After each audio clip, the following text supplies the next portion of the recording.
Hello students, मैं हूं अजय गुप्ता और आप देख रहे हैं मेरा channel Ajay Gupta edu point. Student, हम केमिस्ट्री का पहला चैप्टर पढ़ रहे हैं जिसका नाम है chemical reactions and equations for class 10th। Student, अभी तक मैंने इसमें 8 वीडियोस डाल दिए हैं, तो ये मेरा 9th वीडियो है इस चैप्टर पे। तो स्टूडेंट, हम जो टॉपिक पढ़ रहे हैं तो हम टॉपिक पढ़ रहे हैं टाइप्स ऑफ केमिकल रिएक्शन। उसमें स्टूडेंट मैंने आपको सबसे पहले पढ़ाई थी कॉम्बिनेशन रिएक्शन, उसके बाद मैंने पढ़ाई डिकम्पोजिशन रिएक्शन। तो आज हम पढ़ने वाले हैं स्टूडेंट्स डिस्प्लेसमेंट रिएक्शन। तो जो भी स्टूडेंट मेरा ये वीडियो पहली बार देख रहे हैं या मेरे चैनल पे पहली बार आए हैं तो उनसे मेरी रिक्वेस्ट है कि प्लीज़ मेरे चैनल को सब्सक्राइब ज़रूर कर लें। तो अगर आपको वीडियो अच्छा लगता है तो प्लीज़ वीडियो को लाइक करें, कमेंट करें और साथ ही साथ शेयर करें विद अदर्स। तो चलो वीडियो को स्टार्ट करते हैं। तो हमारी आज की जो टाइप है वो है displacement reaction. Those reactions in which a more active element displaces a less active element from its compound are called displacement reactions. Student, displacement reactions क्या होती हैं? ऐसी रिएक्शंस जिनमें क्या होता है कि एक ज़्यादा एक्टिव या एक ज़्यादा रिएक्टिव एलिमेंट क्या करता है, एक कम रिएक्टिव या कम एक्टिव एलिमेंट को उसके कंपाउंड से डिस्प्लेस कर देता है, हटा देता है और अपना कंपाउंड बना लेता है। तो उस तरह की रिएक्शन को हम बोलते हैं डिस्प्लेसमेंट रिएक्शन। तो चलो स्टूडेंट बात करते हैं डिस्प्लेसमेंट रिएक्शन की जर्नल फॉर्म की। तो इसकी जर्नल फॉर्म है A plus BC gives AC plus B। Student, ये ABC क्या है? A हमारा एक एलिमेंट है या एक मेटल है और BC हमारा कंपाउंड है। उस कंपाउंड में B हमारी मेटल है और C हमारी जो है वो या तो नॉन मेटल होगी या फिर हमारा एनाइन होगा। तो A मेटल जो है वो B मेटल से ज़्यादा रिएक्टिव होगी। तो A मेटल क्या करेगी, ये जो BC कंपाउंड है इसमें से B मेटल को डिस्प्लेस करके अपना कंपाउंड C के साथ बना देगी मेटल A। तो वो ऐसा इसलिए कर पाएगी because metal A is more reactive than metal B। तो अगर स्टूडेंट मेटल B से कम रिएक्टिव होगी तो डिस्प्लेसमेंट रिएक्शन टेक्स प्लेस नहीं होगी, क्योंकि डिस्प्लेसमेंट रिएक्शन की जो कंडीशन है वो कंडीशन यही कहती है कि एक ज़्यादा रिएक्टिव जो मेटल है या एलिमेंट है वो क्या करता है, कम रिएक्टिव एलिमेंट या मेटल को उसके कंपाउंड से हटा देता है या डिस्प्लेस कर देता है, उसको कंपाउंड से बाहर निकाल के अपना कंपाउंड बना लेता है। तो उस तरह की रिएक्शन को हम बोलते हैं डिस्प्लेसमेंट रिएक्शन। तो स्टूडेंट बात करते हैं इसकी एग्जाम्पल की। तो पहली एग्जाम्पल क्या है? When a strip of zinc metal is placed in copper sulphate solution, और जिसका कलर क्या होता है, blue. Student, copper sulphate solution का कलर क्या होता है, ब्लू होता है। स्टूडेंट, इससे पहले कि मैं आपको आगे पढ़ाऊँ या वीडियो हम आगे कंटिन्यू करें उससे पहले मैं आपको ये बताना ज़रूरी समझता हूँ कि स्टूडेंट मैंने पिछले जितने भी वीडियो में जो कलर लिखे हुए हैं आपने इन सब कलर्स को ध्यान में रखना है, उनको याद करना है कि कौन से कंपाउंड का या कौन से कंपाउंड का कौन सा कलर होता है, क्योंकि समटाइम क्वेश्चन जो होता है वो कलर पे बेस्ड भी पूछा जाता है। तो इसलिए आपको कलर का ध्यान ज़रूर रखना है। तो बात करते हैं फर्स्ट एग्जांपल की।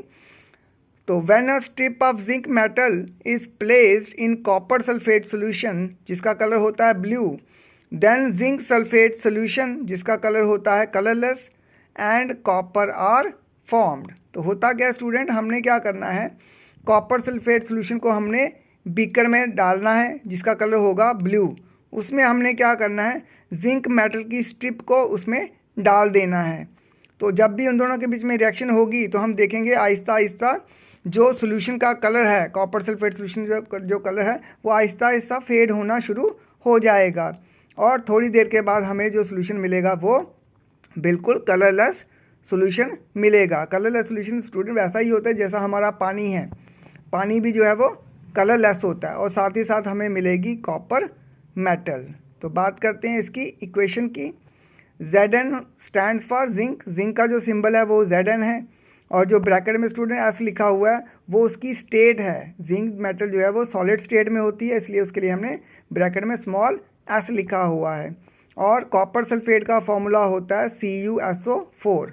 कॉपर का सिंबल होता है Cu और सल्फेट का होता है SO4, और कॉपर सल्फेट का फॉर्मूला बनता है CuSO4। और इसकी जो स्टेट है वो स्टूडेंट एक्वस स्टेट है, क्योंकि इसको कॉपर सल्फेट जो होता है वो एक तरह का सॉल्ट होता है, ब्लू कलर का सॉल्ट होता है। जब हम उसको पानी में डिज़ोल्व करते हैं तो वो बन जाता है कॉपर सल्फेट सोल्यूशन, इसलिए इसके आगे AQ डॉट लिखा हुआ है। AQ डॉट का मतलब होता है एक्वस सोल्यूशन, एक ऐसा सोल्यूशन जिसमें हमने क्या किया होता है, सॉल्ट को हमने पानी में डिज़ोल्व किया होता है। डिज़ोल्व करके जो हम सोल्यूशन बनाते हैं पानी के साथ, उसे हम बोलते हैं एक्वस सोल्यूशन। और प्रोडक्ट में हमें क्या मिल रहा है, जिंक सल्फेट, वो भी एक्वस सोल्यूशन में मिलेगा, और प्लस कॉपर मिलेगा जो कि सॉलिड स्टेट में होगा। तो स्टूडेंट इसमें क्या हो रहा है, जो जिंक मेटल है ये कॉपर से ज़्यादा रिएक्टिव है, इसलिए जिंक मेटल ने क्या किया है कि कॉपर को उसके कंपाउंड से हटा दिया है और कॉपर को बाहर कर दिया है, और जिंक ने सल्फेट के साथ क्या कर लिया है, अपना कंपाउंड बना लिया है। तो स्टूडेंट बात करते हैं एग्जाम्पल नंबर 2 की। When a piece of iron metal or iron wire is placed in copper sulfate solution जिसका कलर है blue, then iron sulfate solution जिसका कलर है पेल ग्रीन या जिसको लाइट ग्रीन भी कहते हैं, and copper metal are formed। तो स्टूडेंट सेकेंड एग्जाम्पल में क्या है कि हमने क्या करना है, एक आयरन का मेटल का पीस लेना है या आयरन की एक वायर ले लेनी है, तार ले लेनी है आयरन की, लोहे की तार या लोहे का पीस ले लेना है। उसको भी हमने क्या करना है, कॉपर सल्फेट सोल्यूशन हमने लेना है बीकर में। Generally copper sulphate solution laboratory में हमें कॉपर सल्फेट सॉल्ट की फॉर्म में होता है, उसको पानी डाल के हम उसका सोल्यूशन भी प्रिपेयर खुद भी कर सकते हैं। तो उसमें हम क्या करेंगे, या तो हम लोहे की कील डाल देंगे उस कॉपर सल्फेट सोल्यूशन में, या लोहे की कोई तार डाल देंगे, या लोहे का कोई टुकड़ा डाल सकते हैं।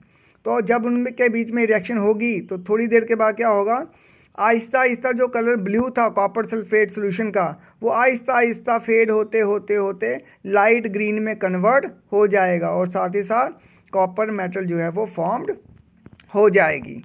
तो बात करते हैं स्टूडेंट इसकी इक्वेशन की।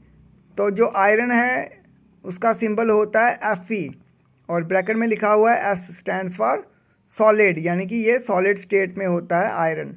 प्लस कॉपर सल्फेट का फॉर्मूला है CuSO4, और ये एक्वस सोल्यूशन में है, क्योंकि हमने क्या किया हुआ है, कॉपर सल्फेट जो सॉल्ट है उसको हमने पानी में डिज़ोल्व करके उसका सोल्यूशन प्रिपेयर किया हुआ है। और जब इनके बीच में रिएक्शन होगी तो आयरन जो है वो कॉपर मेटल से ज़्यादा रिएक्टिव है, तो इसलिए आयरन क्या करेगा, कॉपर सल्फेट में से कॉपर को बाहर कर देगा और ख़ुद का कंपाउंड बना देगा सल्फेट के साथ, और जिसका फॉर्मूला होगा FeSO4, और FeSO4 होता है आयरन सल्फेट या फेरस सल्फेट भी कहते हैं। इसमें आयरन की जो वैलेंसी है वो 2 है। आयरन की 2 वैलेंसी होती हैं स्टूडेंट, एक होती है 2 जिसे हम बोलते हैं फेरस, एक होती है आयरन की वैलेंसी 3 जिसे हम बोलते हैं फेरिक। तो इस केस में आयरन की वैलेंसी 2 है, तो फॉर्मूला बनेगा FeSO4 यानी कि फेरस सल्फेट, और ये होगा एक्वस सॉल्यूशन की फॉर्म में, और प्लस हमें मिलेगा कॉपर जो कि होगा सॉलिड स्टेट की फॉर्म में। तो चलो स्टूडेंट बात करते हैं थर्ड एग्जाम्पल की। When a strip of lead metal is placed in a solution of copper chloride, then lead chloride solution colorless and copper metal are formed। तो स्टूडेंट इसमें हमने क्या करना है कि कॉपर क्लोराइड का हमने सोल्यूशन ले लेना है। कॉपर क्लोराइड का सोल्यूशन भी स्टूडेंट्स का कलर भी ग्रीन ही होता है, ब्लू ही होता है। उसमें हमने क्या करना है, लेड मेटल को डाल देना है। लेड मेटल को जब हम डालेंगे तो थोड़ी देर के बाद जब रिएक्शन होगी तो सोल्यूशन का जो कलर है वो चेंज होके कलरलेस में कन्वर्ट हो जाएगा due to the formation of lead chloride, और साथ ही साथ क्या बनेगा, इसमें कॉपर मेटल आर फॉर्म्ड। तो इसकी इक्वेशन क्या है, लेड का स्टूडेंट सिंबल आ गया Pb प्लस सॉलिड, लेड जो है वो मेटल है। मेटल आपको स्टूडेंट पता ही होगा कि सारी की सारी मेटल क्या होती हैं, सॉलिड स्टेट में ही होती हैं except one metal which is a mercury which is a liquid metal. Only one metal is in liquid state और उसका नाम है मर्करी। बाकी जितनी भी मेटल है सारी की सारी किस स्टेट में होती हैं? सॉलिड स्टेट में होती हैं। और लेड हमारे पास मेटल होती है, इसकी स्टेट क्या आ जाएगी? Solid. Plus copper chloride, copper chloride का फॉर्मूला स्टूडेंट है CuCl2। और जिन लोगों को स्टूडेंट्स को ये नहीं पता कि फॉर्मूला बनता कैसे, उनके लिए थोड़ा सा मैं बता देता हूँ कि ये कॉपर क्लोराइड का फॉर्मूला किस तरह से बना है। स्टूडेंट कॉपर की वैलेंसी होती है 2, जो इस केस में 2 ली हुई है, और क्लोराइड की है 1 वैलेंसी। तो वैलेंसी हम फॉर्मूला बनाने के लिए क्या करते हैं? क्रॉस कर देते हैं। तो कॉपर का जो 2 ऊपर आएगा 2 पॉजिटिव, वो चला जाएगा क्लोरीन के नीचे, और क्लोरीन का जो टॉप पे 1 नेगेटिव आएगी वैलेंसी, वो आ जाती है कॉपर के नीचे। तो 1 हम नीचे लिखते नहीं हैं, इसलिए इसका फॉर्मूला बनता है CuCO2। और ये भी क्या है? इसकी स्टेट भी क्या है? Aqueous solution. अब स्टूडेंट इस केस में लेड जो है हमारी मेटल है, वो भी कॉपर से क्या है? ज़्यादा रिएक्टिव है। तो लेड क्या करेगी? कॉपर को कॉपर क्लोराइड सोल्यूशन में से डिस्प्लेस कर देगी और कॉपर को बाहर कर देगी और अपना कंपाउंड बना लेगी। तो अपना कंपाउंड क्या बनेगा उसका? PbCl2, यानी कि लेड क्लोराइड, जिसका कलर जो है वो कलर लेस है। और साथ ही साथ हमें मिलेगी कॉपर, जो कि सॉलिड स्टेट में होगी। स्टूडेंट हमने ऊपर 3 एग्जाम्पलें पढ़ी हैं, उसमें से हमने क्या सीखा है? From above 3 examples we conclude that zinc, iron and lead are more reactive than copper because a more reactive element displaces a less reactive elements from its compound। Student होता क्या है? हमने ऊपर 3 एग्जाम्पलें ली हैं, तो 3 एग्जाम्पल में स्टूडेंट एक चीज़ common थी, जो हमारा कंपाउंड था वो तीनों कंपाउंड में हमने कॉपर मेटल का ही यूज़ किया था।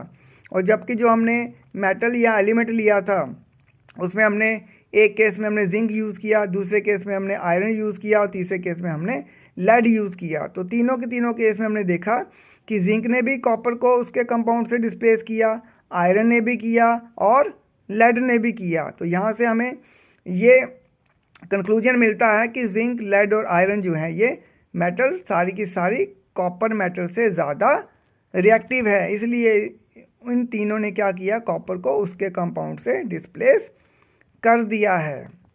Thank you student for watching this video. अब मिलते हैं नेक्स्ट वीडियो में।